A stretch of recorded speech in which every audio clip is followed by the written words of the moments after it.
Picture this. You walk into a new school where everyone looks the same, and you're the only one who's different. Every eye turns to stare at you. Every whisper behind your back makes you feel small. Every laugh seems to say, "You don't belong here." What would you do? Would you hide in the corner and hope nobody notices you? Or would you stand tall and show them they picked the wrong person to mess with? This is the story of Jamal Williams, a 16-year-old black kid who moved to Riverside High School. This wasn't just any school. This was a place where the same families had been going for years, where everyone knew everyone, where being different meant being a target. Jamal thought he could just keep his head down and get through high school. But sometimes staying quiet is exactly what gets you into trouble. A quiet kid against a whole system of bullies. A fight that wasn't just about fists, but about respect, courage, and the strength his father taught him. In the end, everyone at Riverside High learned something they would never forget. Before we start, tell us where you're watching from in the comments. Hit that like button so more people can see this story. And don't forget to subscribe, because we always share stories where the good guys win and bullies learn their lesson. Now let's see how one kid who seemed weak made an entire school change forever. Riverside was a small town where nothing much happened. The same coffee shop opened at 6 a.m. every day. The same old men sat on the same bench in the park. And Riverside High School sat right in the center of town like it had been there forever. Most people in town went to this school. Their parents went here.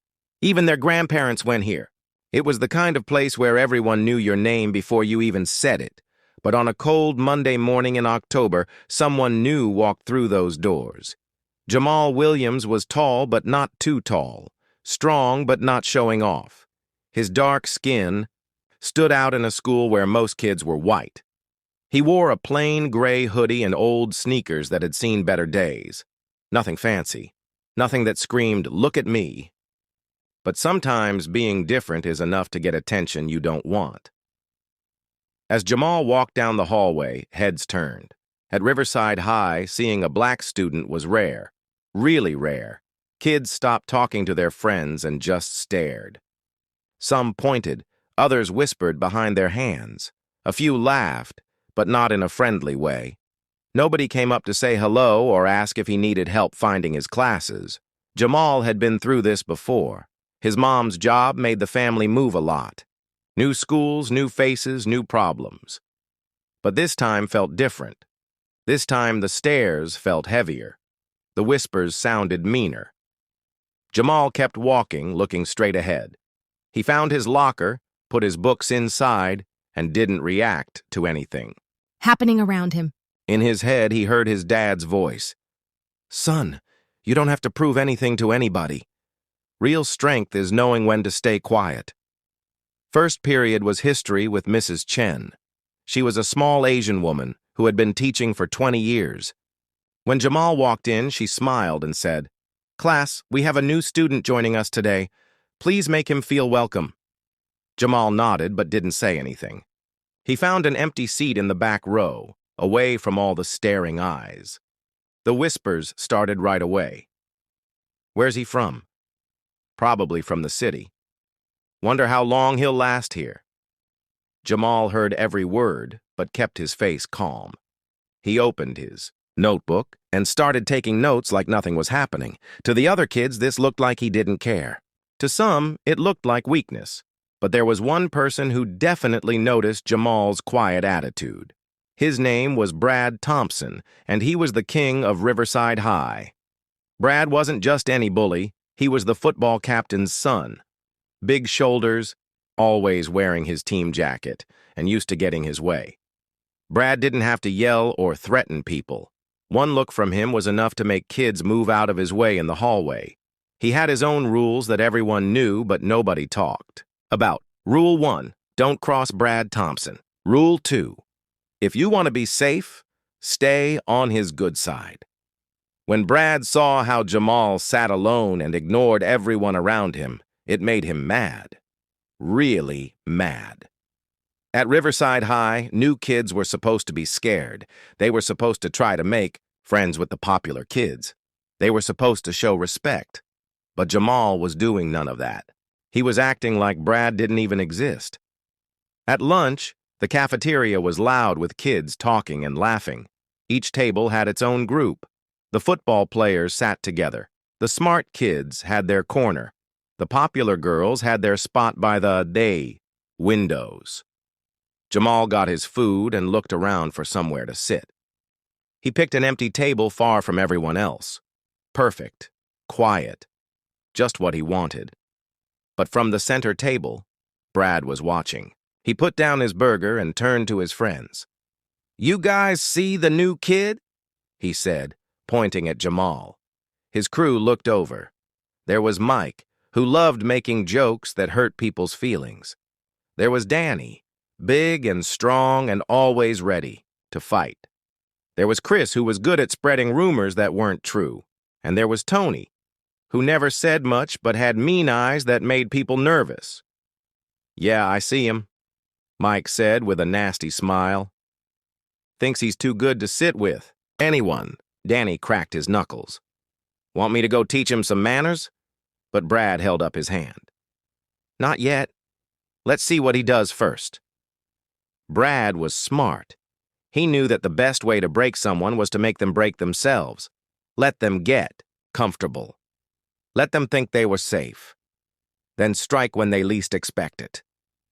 Jamal ate his lunch slowly, not looking around the room. He didn't see the stares. He didn't notice the pointing. He just wanted to get through the day without any trouble. But trouble was already looking for him. When the lunch bell rang, Jamal picked up his tray and walked to the trash can. As he passed by Brad's table, he heard someone say, "Must be nice not having to worry about making friends." A few kids laughed. Jamal kept walking like he didn't hear anything. That was when Brad knew for sure. This new kid wasn't scared. He wasn't trying to fit in. He was ignoring the whole system that Brad had built. And that couldn't happen. Not at his school. Brad looked at his crew and smiled. But it wasn't a happy smile. It was the kind of smile that meant someone was about to have a very bad day. "Tomorrow," he said quietly, "we start showing him how things work around here." His friends nodded. They had done this before to other kids who thought they were special. Some kids learned quickly and stayed out of Brad's way. Others took longer and got hurt in the process. A few had even changed schools to get away from the constant bullying, but none of them knew that this time was different. This time they had picked someone who wouldn't run away, someone who had been taught by his father that running away wasn't always the answer, someone who knew how to fight back when he had to. As Jamal left school that day, riding his old bike, down the quiet streets of Riverside, he had no idea what was coming. He was thinking about homework and dinner and calling his dad later. He didn't know that 5 pairs of eyes had watched him leave. He didn't know that plans were already being made. At Riverside High, the rules were simple. Brad Thompson was in charge, and everybody else followed his rules. Tomorrow, those rules would be tested by a quiet kid who just wanted to be left alone. But sometimes, wanting to be left alone isn't enough. The next morning, Jamal walked into school like any other day. Backpack over his shoulder, earbuds in, mind on the history test he had later. He had no idea that Brad and his crew had spent all night planning his welcome to Riverside High. It started small. As Jamal walked to his locker, Danny accidentally bumped into him. Hard. Jamal's books went flying across the floor. Other kids stopped to watch, but nobody helped pick them up. "Oh, sorry, man," Danny said with a fake smile. "Didn't see you there." Jamal looked up at him. Danny was big, maybe 200 pounds, with muscles from lifting weights every day. His eyes were daring Jamal to say something back. To get angry? To give him an excuse to push things further, but Jamal just bent down and picked up his books. One by one, slow and calm. He didn't say a word. Didn't even look mad. When he was done, he stood up, closed his locker, and walked away like nothing happened. The kids watching were confused. New kids were supposed to get upset. They were supposed to complain or fight back, or at least look scared. But Jamal acted like getting knocked down was no big deal. Weird. One girl whispered to her friend, "Why didn't he say anything?" Danny was confused too. He had expected Jamal to either back down like a scared kid or get angry like a tough guy. Instead, Jamal had done nothing. That wasn't part of the plan. During second period English, Jamal found his desk covered with shaving cream. The white foam was everywhere on his chair, his books, even dripping onto the floor. Chris stood nearby, pretending to read a book, but Jamal could see him trying not to laugh. Mrs. Rodriguez, the teacher, saw what happened. "Oh my goodness. Jamal, so sorry. Someone must have played a prank." She handed him paper towels and helped him clean up the mess. "It's okay," Jamal said quietly. "No big deal." But it was a big deal to the other kids watching. They had seen Chris put the shaving cream there. They knew it wasn't a random prank. They also knew that Chris was part of Brad's crew, which meant this was just the beginning. At lunch, Jamal sat at the same table as yesterday, alone, quiet, eating his sandwich and reading a book. That's when Mike decided to have some fun. Mike walked over with his lunch tray. "Mind if I sit here?" he asked, but he didn't wait for an answer. He sat down right across from Jamal and started talking. "So where are you from, new guy?" Mike asked, loudly so other kids could hear. "Let me guess, ... Detroit."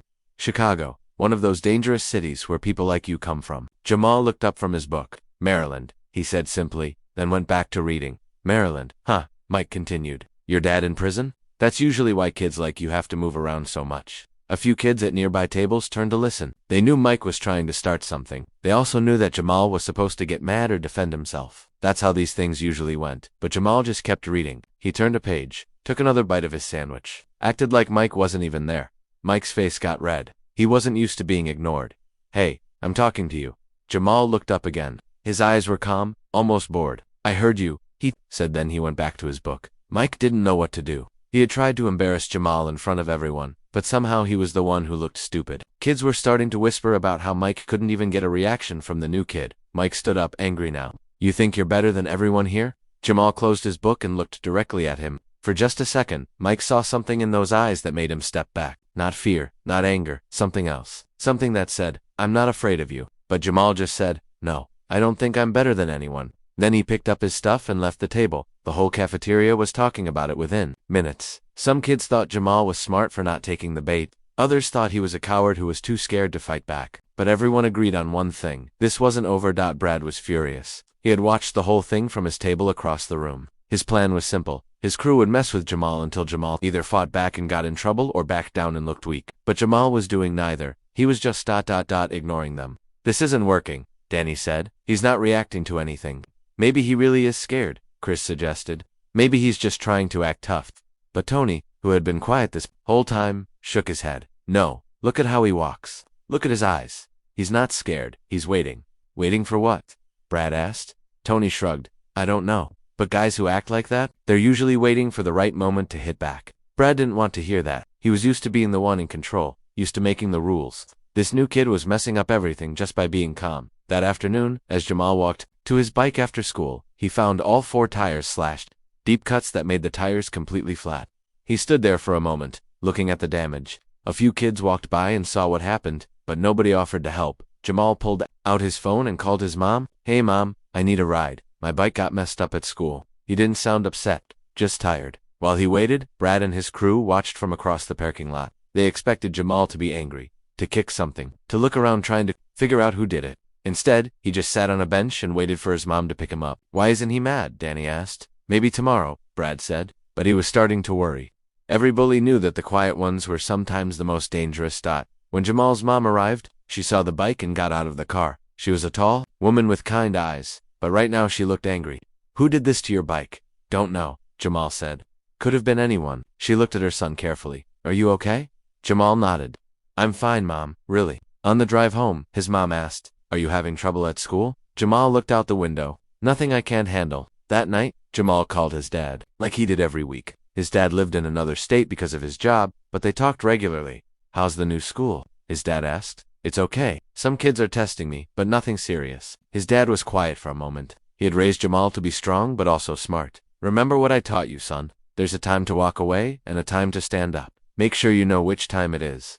"I will, Dad." And Jamal, "Yeah, don't let anyone make you feel like you don't belong somewhere. You belong anywhere you want to be." After hanging up, Jamal sat in his room thinking. He knew tomorrow would bring more problems.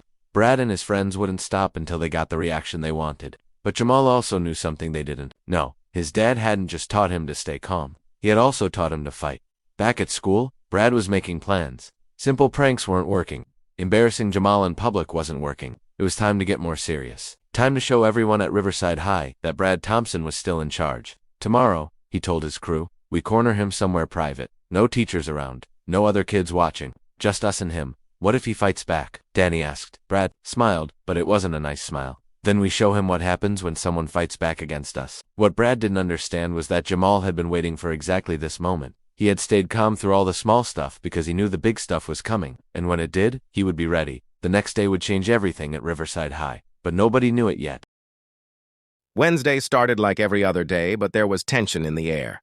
Kids at Riverside High could feel it. They saw how Brad's crew was acting, more aggressive, more confident. They also noticed how Jamal seemed even calmer than usual, like he was getting ready for something. During third period, Jamal went to the bathroom. It was empty except for one person, Tony, who was washing his hands at the sink. Tony looked at Jamal through the mirror. "You know this doesn't end well. For you, right?" Tony said quietly.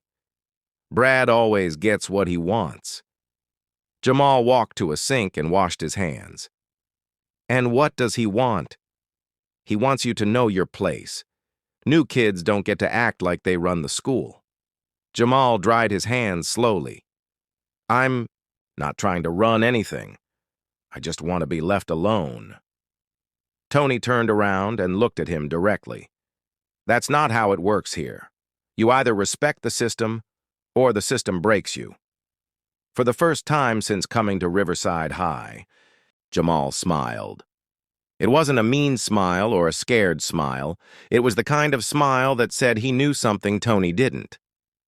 "Maybe," Jamal said, "or maybe the system needs to learn some respect too." Tony's eyes narrowed. "You think you're tough?" Jamal shrugged. "I think I'm done being pushed around." When Tony left the bathroom, he went straight to Brad. "We need to handle this today. He's not backing down." Brad nodded. He had been thinking the same thing. After school, they would corner Jamal somewhere private, show him what happened to kids who didn't follow the rules. Make an example of him so everyone else will remember who is in charge. The plan was simple. Wait until Jamal leaves school. Follow him to a quiet spot where no teachers could see. Then make it clear that his attitude problem needed to be fixed. But Jamal had a plan, too. That morning he had called his dad. "Dad, remember what you taught me about bullies?" "I remember. Sometimes you have to show them you're not an easy target." "I think that time is coming." His dad was quiet for a moment. "Are you sure about this, son? Once you fight back, there's no going back to being invisible?" "I'm sure. They're not going to leave me alone anyway." "Then you do what you have to do. But remember, you only fight to protect yourself, not to hurt people. There's a difference." "No, Dad. And Jamal, make sure you win." After school, Jamal walked slowly toward the parking lot where his mom would pick him up. But before he got there, he heard footsteps behind him. He didn't turn around. He knew who it was. "Hey, new guy," Brad called out. "We need to talk." Jamal stopped walking and turned around. Brad was there with all 4 of his friends. Danny looked excited, like he had been waiting for this all day. Mike was smiling his mean smile. Chris had his phone out, probably ready to record whatever happened, and Tony just looked cold and ready for business. "About what?" Jamal asked. "About your attitude," Brad said, stepping closer. "You seem to think you're special, like the rules don't apply to you." Other kids walking to their cars or buses started to notice what was happening. A few stopped to watch. Word spread quickly that Brad Thompson was about to teach the new kid a lesson. "I don't think I'm special," Jamal said calmly. "I just want to be left alone." "That's not how it works here," Danny said, cracking his knuckles. "New kids pay their dues. Show some respect." "Or what?" Jamal asked. The question surprised them. New kids weren't supposed to ask, "Or what?" They were supposed to apologize and promise to do better. "Or we teach you some manners," Mike said. Jamal looked around at all 5 of them. Then he did something nobody expected. He started taking off his backpack, slowly, calmly, like he was getting ready for something. "You really want to do this?" he asked. "All 5 of you against one of me?" "Doesn't have to be all of us," Brad said. "Just say sorry and show some respect. Admit you were wrong to ignore us." Jamal set his backpack on the ground. The crowd of watching kids got bigger. Some were recording with their phones. Everyone knew this was the moment. Either Jamal would back down and spend the rest of high school being picked on, or something else would happen. "I'm not sorry," Jamal said, "and I'm not going to pretend to respect bullies." That was it. The line had been crossed. Brad's face turned red with anger. No one had ever called him a bully to his face in front of other kids. "Danny," Brad said, "show him what happens when people don't listen." Danny stepped forward, grinning.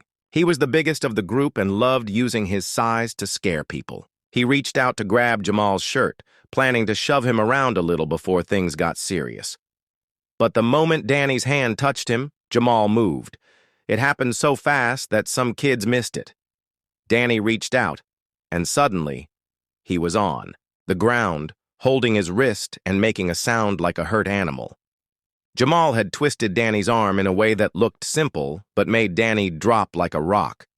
The crowd went silent. Danny was the tough guy, the muscle. He wasn't supposed to go down that easy. "Danny!" Mike yelled, starting to move forward, but Jamal held up his hand. "Stop," he said firmly. "This doesn't have to get worse." Mike stopped, not because he was scared, but because something about the way Jamal said it made him believe that things really could get worse. Brad stared at Danny rolling around on the ground. Then he looked back at Jamal, who was standing perfectly calm, not even breathing hard. "How did you—" Brad started to ask. "My dad taught me some things," Jamal said simply. "I didn't want to use them, but you guys wouldn't leave me alone." Tony stepped forward. Unlike the others, he wasn't shocked or scared. He was calculating. "Did your dad teach you to handle more than one person at a time?" Jamal looked at him. "Want to find out?" For a long moment, nobody moved. Danny was still, on the ground, holding his wrist. The crowd of kids watching was getting bigger. Someone had definitely recorded what happened. By tomorrow, everyone at school would know that Danny got taken down by the new kid. But more importantly, everyone would know that Jamal wasn't the easy target they thought he was. Brad's mind was racing. He could order his crew to all jump Jamal at once. Maybe they could take him down through sheer numbers. But what if they couldn't? What if Jamal really did know how to fight? What if Brad ended up on the ground like Danny? "This isn't over," Brad said, trying to save face. "It is if you want it to be," Jamal replied. "I never wanted any trouble with you guys." But as he said it, Jamal knew it wasn't true. It wouldn't be over. Brad couldn't let it be over, not after being embarrassed in front of half the school. This was just the beginning. That night, the video of Danny getting taken down spread through social media. Kids from other schools saw it. Adults in town heard about it. The quiet new kid at Riverside High had just changed everything. Jamal's mom saw the video too. When she picked him up from school and saw all the kids staring, she knew something had happened. "You want to tell me about it?" she asked on the drive home. "Some kids tried to push me around. I defended myself." She looked at her son in the rearview mirror. "Did you hurt anyone?" "Just someone's pride." That night, Jamal called his dad again. "I saw the video," his dad said. "You did good, son. Clean, controlled, just enough to make your point. It's not going to end here, is it?" His dad sighed. "Probably not. Bullies don't like being shown up. They'll come back harder next time." "I know." "Are you ready for that?" Jamal thought about it. He was tired of being quiet, tired of letting people think he was weak, tired of walking on eggshells just to avoid trouble. "Yeah, Dad. I'm ready." Tomorrow would bring new challenges. Brad wouldn't let this go. He couldn't. His reputation depended on showing everyone that. He was still in charge at Riverside High, but Jamal was done being pushed around, and that changed everything. Thursday morning felt different at Riverside High. Kids walked differently and talked differently. The video of Danny getting taken down had spread everywhere. Some kids looked at Jamal with respect, others with fear, a few with curiosity, wondering what would happen next. Brad didn't show up for first period, or second period. Word was that he was suspended for a day because a teacher had seen part of the fight. But everyone knew he'd be back, and when he came back, he'd be angrier than ever. During lunch, kids kept looking at the table where Jamal sat alone, eating his sandwich and reading like always. But now his calmness looked different. Before, some thought it meant he was scared. Now they knew it meant he was confident. "You think he could really take on Brad's whole crew?" One kid whispered to his friend. "Did you see what he did to Danny? Danny's twice his size." Yeah, but that was just one guy. Brad's got 3 other friends. Jamal heard the whispers, but didn't react. He knew Brad would come back with a plan, probably with more people. The question was when and where. He didn't have to wait long. After school, as Jamal walked toward the parking lot where his mom usually picked him up, he noticed something different. There were more kids than usual hanging around, like they were waiting for something to happen. And there, leaning against the school building, was Brad. But Brad wasn't alone. He had Danny, whose wrist was wrapped in a bandage, Mike, Chris, and Tony. Plus 3 other guys Jamal recognized from the football team. 8 in total. All of them were looking at Jamal like he was their target. "Looks like you made some enemies," said a voice beside him. Jamal turned and saw a girl from his history class. Her name was Maya, and she was one of the few kids who had ever smiled at him in the hallway. "Looks that way," Jamal agreed. "Are you going to run?" she asked. Jamal looked at the group of boys waiting for him, then back at Maya. "Where would I run to? If I run today, I'll be running every day for the next 3 years." Maya nodded like she understood. "My older brother went here 5 years ago. The same thing happened to him. He ran, made high school miserable for him." "What do you think I should do?" "I think you should do what you did yesterday. Show them you're not scared." Jamal took a deep breath. "Stay back, okay? This might get ugly." He walked toward the group. As he got closer, he could see that Brad had a black eye. He probably got in trouble at home when his parents found out about the fight. That would make him even angrier. Well, Brad said loudly so everyone could hear. "Look who thinks he's tough now." The crowd of watching kids got bigger. Some were recording with their phones again, others were texting their friends to come watch. Within minutes, there were maybe 30 kids in a big circle around Jamal and Brad's crew. "I don't think I'm tough," Jamal said calmly. "I just think you should leave me alone." "That's not going to happen," Brad replied. "See, yesterday you embarrassed me in front of the whole school. Made me look weak. I can't let that slide." "So what do you want?" Jamal asked. Brad smiled, but it wasn't a friendly smile. "I want you to get on your knees and apologize. In front of everyone. Tell them you were wrong to disrespect me." The crowd got quiet. Everyone knew this was the real test. If Jamal did what Brad wanted, he'd be safe from future bullying. But he'd also be marked as weak forever. If he refused, "No," Jamal said simply. Brad's face got red. "No?" I said no. "I'm not getting on my knees for you or anyone else." That's when things happened fast. Brad nodded to his crew, and they started moving forward. 8 guys surrounding 1. The crowd of watching kids stepped back, giving them space but staying close enough to see everything. "Last chance," Brad warned. Jamal looked around at all 8 of them. Then he did something that surprised everyone, including himself. He smiled. "You know what?" he said, loud enough for everyone to hear. "I'm tired of bullies. I'm tired of people thinking they can push other people around just because they're different or new or quiet.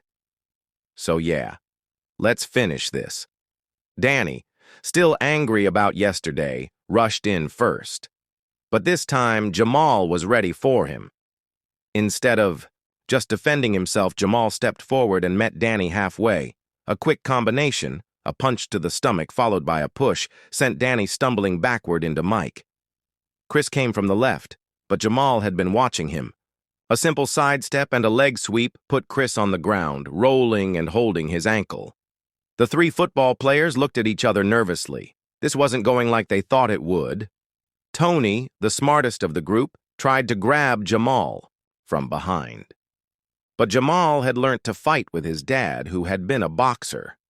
He knew how to use his opponent's momentum against them. A quick elbow to Tony's ribs, followed by a hip toss, sent Tony flying over Jamal's shoulder and onto the concrete.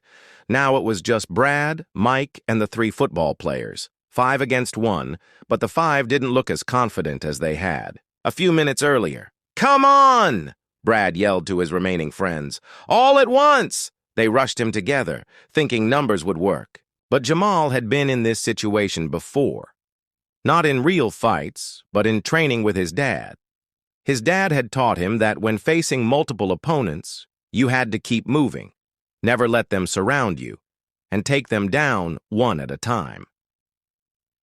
Jamal spun to his right, avoiding the grab from one football player, and delivered a solid punch to his ribs. The kid doubled over, gasping for air. Another player tried to tackle Jamal low, but Jamal jumped back, and the kid crashed into his own teammate. Mike threw a wild punch that Jamal ducked easily. While Mike was off balance, Jamal grabbed his shirt and used Mike's own momentum to throw him into Brad, sending both of them stumbling backward. The last football player, seeing how quickly his friends had gone down, stopped in his tracks. "I'm not getting paid enough for this," he said, and walked away. A few kids in the crowd laughed. Now it was just Brad and Mike, both looking scared for the first time. "Still want to do this?" Jamal asked, breathing hard but not hurt. Brad looked around at his crew. Danny was sitting on the ground holding his ribs. Chris was limping. Tony was slowly getting up, looking dazed. The football players were either walking away or lying on the ground. But Brad's pride wouldn't let him quit. "Just you and me then," he said, stepping forward. "Brad, don't," Mike warned. But Brad wasn't listening. Brad swung as hard as he could, putting all his anger and frustration into one big punch. But anger makes you sloppy, and Jamal had learnt to stay calm even when fighting. Jamal ducked the punch, stepped in close, and delivered a clean uppercut that caught Brad right on the shin. Brad's eyes rolled back, and he dropped to the ground, out cold. The crowd exploded. Kids were cheering, shouting, taking pictures and videos. The quiet new kid had just taken down the biggest bully in school, along with his entire crew. Jamal stood in the middle of the circle looking down at Brad's unconscious form. He felt no joy, no pride, just relief that it was finally over. "What is going on here?"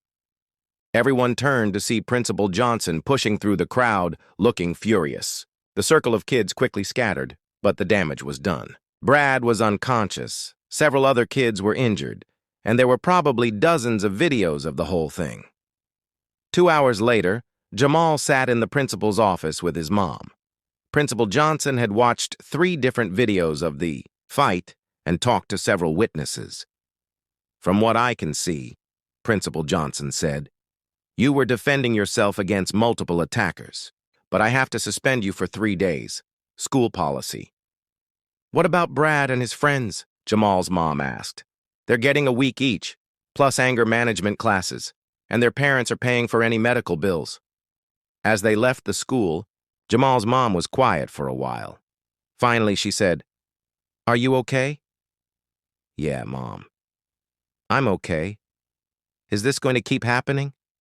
Jamal thought about it. "No, I don't think it will." He was right.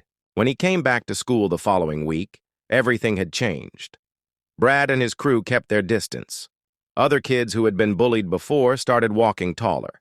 And Jamal, the quiet kid who just wanted to be left alone, had somehow become a symbol that bullies could be stopped.